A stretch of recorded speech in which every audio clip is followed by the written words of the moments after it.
Hello darlings and welcome to the channel. My name is Reetta and do you know how hard it is to be a feminist gamer these days? It's hard. There have been a few very unpleasant situations within the gaming community lately. There was of course the scandal in the Hearthstone tournament where a player expressed their support for the struggles of Hong Kong, and as a result, Blizzard suspended them and refused to pay the prize money that was owed to the said player. Jim Sterling has a very good, very informative video of that whole mess. I will leave the link to that down in the description and in the cards as well. But that's not all. I mean, that is the whole Blizzard Hong Kong situation is like the biggest profile thing that's happened recently. But there's been others. Kickstarter recently fired 2 of their employees on the basis of the employees wanting to start a union for the workers. And Kickstarter has expressed very clearly that they will not tolerate unionizing from their workers.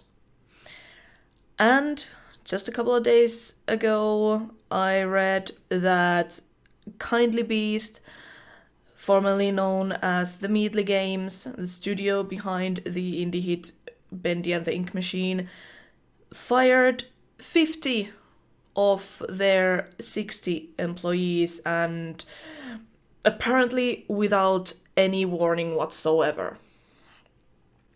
And I'm not here to educate you of any of those cases, really. I don't have enough information, I don't have enough facts, and quite honestly, I don't have enough resources to dig those facts up for you. My knowledge is based on everybody else's work, what I've seen videos from YouTube, what I've read on Twitter, and so on. So I might not have all the facts, I realize that, but here's the thing.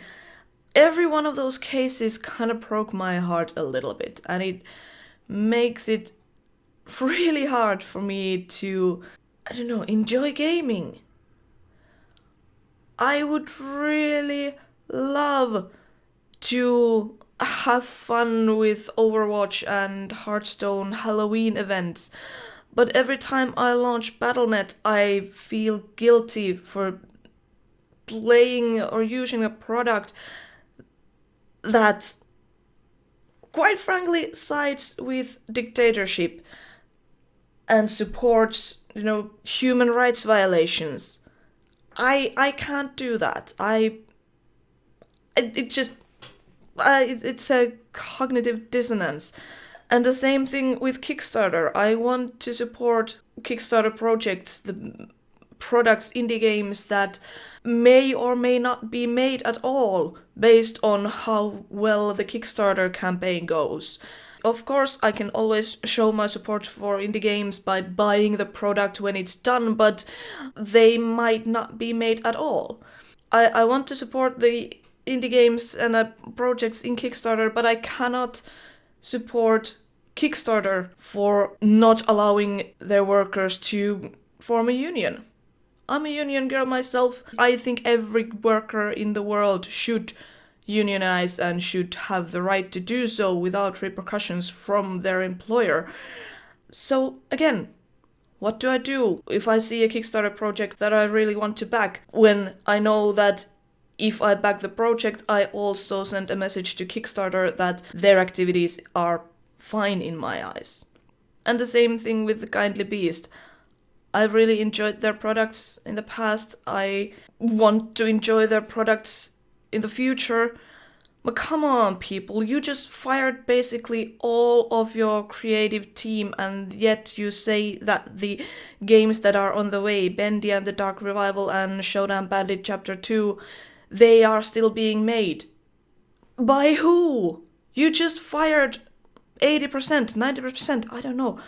A hell of a lot of people. Who is going to make those games then?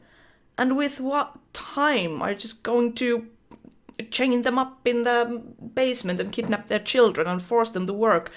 in order to make the deadlines now that you don't have any workers. It just feels so wrong. The same thing with the Telltale games. I really enjoyed Wolf Among Us. I wanted to see Wolf Among Us 2 come out, and then I learned what the reality of the studio was, how it was being managed, and how the layoffs were managed. And again, it broke my heart. I wish I could just not care. But I can't just not care about these things, because these are things that matter to me in my own personal life. So it would be very disingenuous for me to not care about other people's union struggles when I myself in my own personal life am very much in favor of unionizing, for example, and I've benefited from the work of my union. I cannot unknow these things. I cannot unlearn these things. I don't know how to react to these. I do want to play, for example, the Overwatch Halloween event, but I don't know if I can. I haven't given any money to Blizzard in a really, really long time. But does it count as a support if I still play the games? It's hard to be a feminist and enjoy gaming at the same time. And let's just not go into any of the representation issues that AAA games especially have. That's a whole different kind of worms, and I will not open that one, not in this vlog at least. I just wanted to rant about this a little and vent about this a little. I don't think anybody has a definite solution to this type of thing. I still enjoy gaming. I want to enjoy the products of Blizzard and of Kickstarter and of the Kindly Beast, but at the same time it makes me feel like a really bad person and a really bad feminist at that. And how is one person supposed to make this all better? I don't know. It's probably not even possible. So yeah, I don't know how to... I mean, obviously I have to move on somehow. And I don't know, come up with new things to play. I will play something scary and something cutesy for the season of Halloween. I don't know what to do with the world and with my mind. I don't know. If you have any suggestions on how to deal with conflicting emotions and cognitive dissonance in these types of situations, do let me know down in the comments below. Thank you for listening.